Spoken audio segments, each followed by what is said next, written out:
नमस्कार दोस्तों।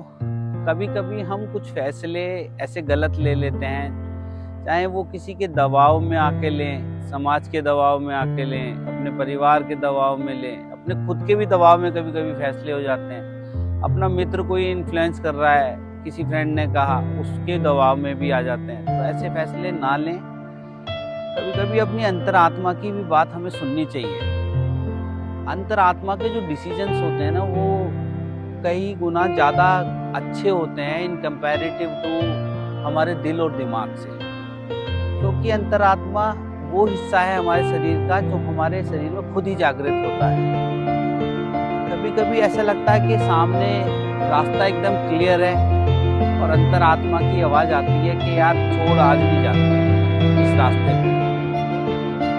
तो कभी कभी उसकी भी बात हमें सुन लेनी चाहिए। Thank you so much.